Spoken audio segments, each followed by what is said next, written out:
ओम नमो भगवते वासुदेवाय। 41वें अध्याय में श्री कृष्ण का मथुरा जी में प्रवेश। श्री सुखदेव जी कहते हैं कि परीक्षित, अक्रूर जी इस प्रकार स्तुति कर रहे थे। उन्हें भगवान श्री कृष्ण ने जल में अपने दिव्य रूप में दर्शन कराए और फिर उसे छिपा लिया। ठीक वैसे ही जैसे कोई नट अभिनय में कोई रूप दिखाकर फिर उसे पर्दे की ओट में छिपा दे। जब अक्रूर जी ने देखा कि भगवान का वह दिव्य रूप अंतर ध्यान हो गया तो वे जल से बाहर निकल आए और फिर जल्दी जल्दी सारे आवश्यक कार्य समाप्त करके रथ पर चले आए। उस समय वे बहुत ही विस्मित हो रहे थे कि भगवान श्री कृष्ण ने उनसे पूछा कि चाचा जी, आपने पृथ्वी, आकाश या जल में कोई अद्भुत वस्तु देखी है क्या? क्योंकि आपकी आकृति देखने से ऐसा ही जान पड़ता है। अक्रूर जी ने कहा, प्रभु, पृथ्वी, आकाश या जल में और सारे जगत में जितने भी अद्भुत पदार्थ हैं वे सब आप में ही हैं। क्यों कि आप विश्वरूप हैं। जब मैं आपको ही देख रहा हूं तब ऐसी कौन सी अद्भुत वस्तु रह जाती है जो मैंने न देखी हो। भगवान, जितनी भी अद्भुत वस्तुएं हैं वे पृथ्वी में हो या जल अथवा आकाश में, सब की सब जिनमें हैं उन्हीं आपको मैं देख रहा हूं। फिर भला मैंने अद्भुत वस्तु कौन सी देखी? गांधनी नंदन अक्रूर जी ने एक यह कहकर रथ हाँक दिया और भगवान श्री कृष्ण तथा बलराम जी को लेकर दिन ढलते ढलते हुए मथुरापुरी जा पहुंचे। परीक्षित, मार्ग में स्थान स्थान पर गांवों के लोग मिलने के लिए आते। भगवान श्री कृष्ण तथा बलराम जी को देखकर आनंद मग्न हो जाते। वे एक टक उनकी ओर देखने लगते। अपनी दृष्टि हटा न पाते। नंद बाबा आदि ब्रजवासी तो पहले से ही वहां पहुंच गए थे और मथुरापुरी के बाहर उपवन में रुककर उनकी प्रतीक्षा कर रहे थे। उनके पास पहुंचकर जगदीश्वर भगवान श्री कृष्ण ने विनीति भाव से खड़े अक्रूर जी का हाथ अपने हाथ में लेकर मुस्कुराते हुए कहा कि चाचा जी, आप रथ लेकर पहले मथुरापुरी में प्रवेश कीजिए और अपने घर जाइए। हम लोग पहले यहां उतरकर फिर नगर देखने के लिए आएंगे। अक्रूर जी ने कहा, प्रभु, आप दोनों के बिना मैं मथुरा में नहीं जा सकता। स्वामी, मैं आपका भक्त हूं, भक्त वत्सल प्रभु, आप मुझे मत छोड़िए। भगवान, आइए चलें। मेरे परम हितैषी और सच्चे सुहृद भगवान, आप बलराम जी, ग्वाल बालों तथा नंद राय जी आदि आत्मियों के साथ चलकर हमारा घर सनाथ कीजिए। हम ग्रस्त हैं, आप अपने चरणों की धूलि से हमारा घर पवित्र कीजिए। आपके चरणों की धोवन गंगाजल या चरणामृत से अग्नि देवता पितर सब के सब तृप्त हो जाते हैं। प्रभु, आपके युगल चरणों को पखार कर महात्मा बलि ने वह यश प्राप्त किया जिसका गान संत पुरुष करते हैं। केवल यश ही नहीं, उन्हें अतुलनीय ऐश्वर्य तथा वह गति प्राप्त हुई जो अनन्य प्रेमी भक्तों को प्राप्त होती है। आपके चरणोदक गंगा जी ने तीनों लोक पवित्र कर दिए। सचमुच कोई मूर्तिमान पवित्रता है। उन्हीं के स्पर्श से सगर के पुत्रों को सदगति प्राप्त हुई और उसी जल को स्वयं भगवान शंकर ने अपने सिर पर धारण किया। यदुवंश शिरोमणे, आप देवताओं के भी आराध्य देव हैं, जगत के स्वामी हैं। आपके गुण और लीलाओं का श्रवण तथा कीर्तन बड़ा ही मंगलकारी है। उत्तम पुरुष आपके गुणों का कीर्तन करते रहते हैं। नारायण, मैं आपको नमस्कार करता हूं। श्री भगवान ने कहा कि चाचा जी, मैं दाऊ भैया के साथ आपके घर आऊंगा और पहले इस यदुवंशियों के द्रोही कंस को मारकर तब अपने सभी सुहृद स्वजनों का प्रिय करूंगा। श्री सुखदेव जी कहते हैं कि परीक्षित, भगवान के इस प्रकार कहने पर अक्रूर जी कुछ अनमने से हो गए। उन्होंने पुरी में प्रवेश करके कंस से श्री कृष्ण और बलराम के ले आने का समाचार निवेदन किया और फिर अपने घर गए। दूसरे दिन तीसरे पहर बलराम जी और ग्वाल वालों के साथ भगवान श्री कृष्ण ने मथुरापुरी को देखने के लिए नगर में प्रवेश किया। भगवान ने देखा कि नगर के परकोटे में स्फटिक मणि, बिल्लौर के ऊंचे ऊंचे गोपुर, प्रधान दरवाजे तथा घरों में भी बड़े बड़े फाटक बने हुए हैं। उनमें सोने के बड़े बड़े किवाड़ लगे हैं और सोने के ही तोरण, बाहरी दरवाजे बने हुए हैं। नगर के चारों ओर तांबे और पीतल की 4 दीवारी बनी हुई है। खाई के कारण और कहीं से उस नगर में प्रवेश करना बहुत कठिन है। स्थान स्थान पर सुंदर सुंदर उद्यान और रमणीय उपवन, केवल स्त्रियों के उपयोग में आने वाले बगीचे शोभायमान हैं। स्वर्ण से सजे हुए चौराहे, धनियों के महल, उन्हीं के साथ के बगीचे, कारीगरों के बैठने के स्थान या प्रजावर्ग के सभा भवन, टाउन हॉल और साधारण लोगों के निवास गृह नगर की शोभा बढ़ा रहे हैं। वैदूर्य, हीरे और स्फटिक, नीलम, मूंगे, मोती और पन्ने आदि से जड़े हुए छज्जे, चबूतरे, झरोखे एवं फर्श आदि जगमगा रहे हैं। उन पर बैठे हुए कबूतर, मोर आदि पक्षी भांति भांति की बोली बोल रहे हैं। सड़क, बाजार, गली एवं चौराहों पर खूब छिड़काव किया गया है। स्थान स्थान पर फूलों के गजरे, जवारे, जौ के अंकुर, खील और चावल बिखरे हुए हैं। घरों के दरवाजों पर दही और चंदन आदि से चर्चित जल से भरे हुए कलश रखे हैं और वे फूल, दीपक, नई नई कोपलें, फल सहित केले, सुपारी के वृक्ष, छोटी छोटी झंडियों और रेशमी वस्त्रों से भली भांति सजाए हुए हैं। परीक्षण। वसुदेव नंदन भगवान श्री कृष्ण और बलराम जी ने ग्वाल वालों के साथ राजपथ से मथुरा नगरी में प्रवेश किया।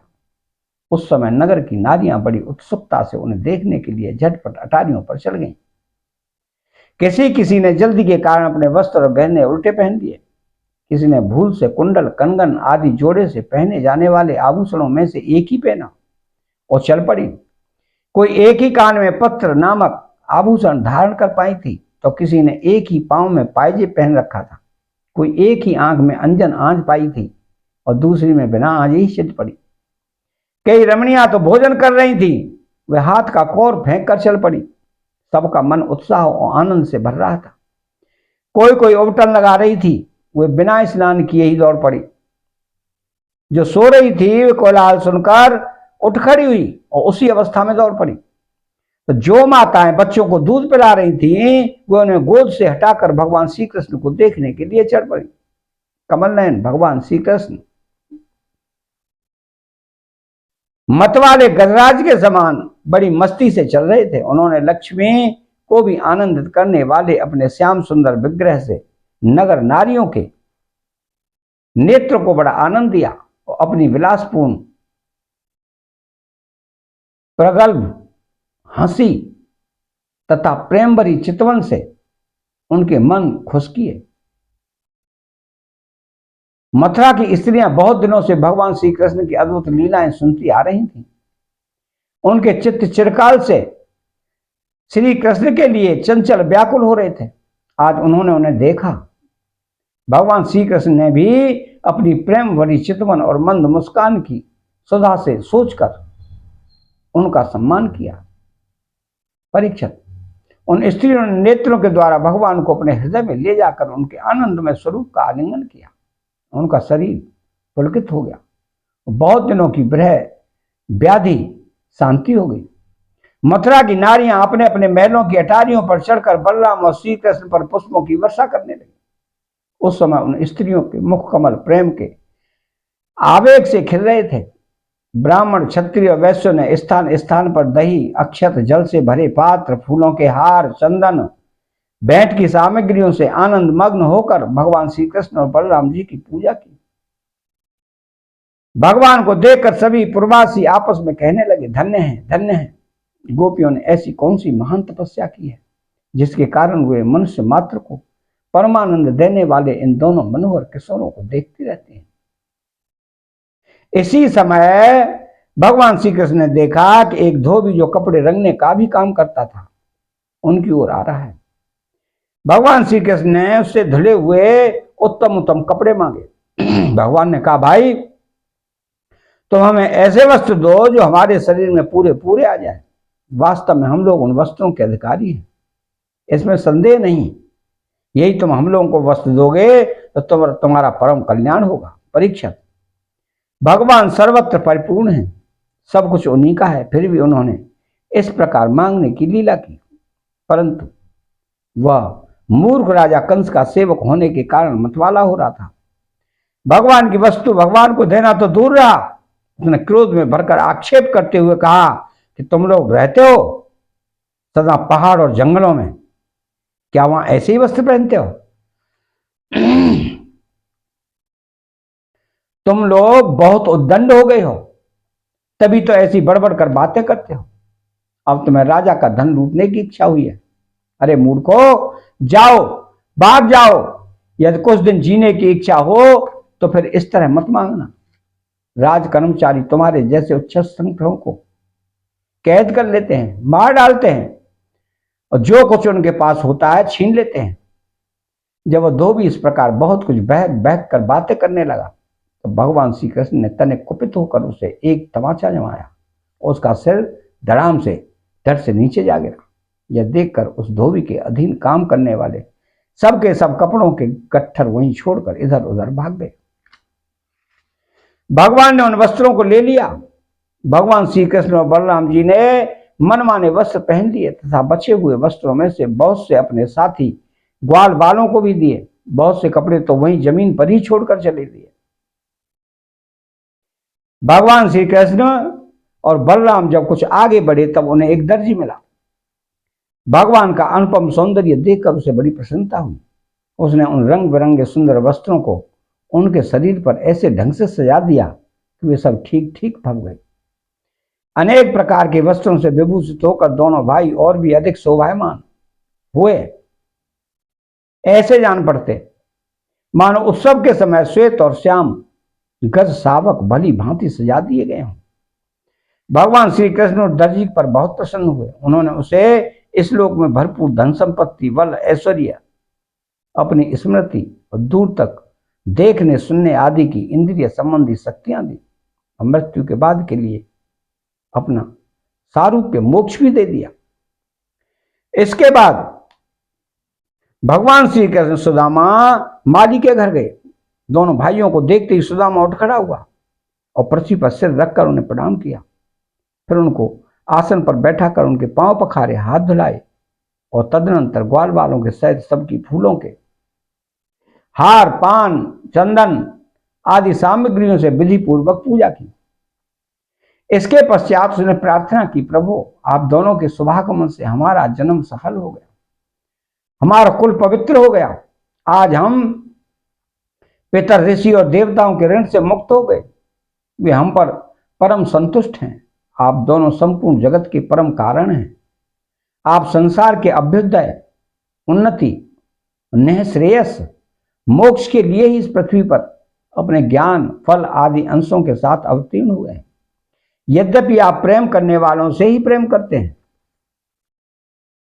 भजन करने वालों को ही भजते हैं, फिर भी आपकी दृष्टि में विषमता नहीं है। क्यों कि आप सारे जगत के परम सुहृद और आत्मा हैं।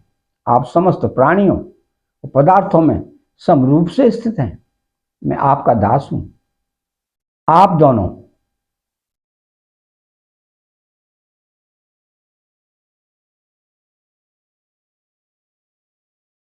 मुझे आज्ञा दीजिए कि मैं आप लोगों की क्या सेवा करूं। भगवान, जीव पर आपका यह बहुत बड़ा अनुग्रह है, पूर्ण कृपा प्रसाद है कि आप उसे आज्ञा देकर किसी कार्य में नियुक्त करते हैं। राजन, सुदामा माली ने इस प्रकार प्रार्थना करने के बाद भगवान का अभिप्राय जानकर बड़े प्रेम और आनंद में भरकर अत्यंत सुंदर सुंदरता सुगंधित पुष्पों से गुथे हुए हार उन्हें पहनाए।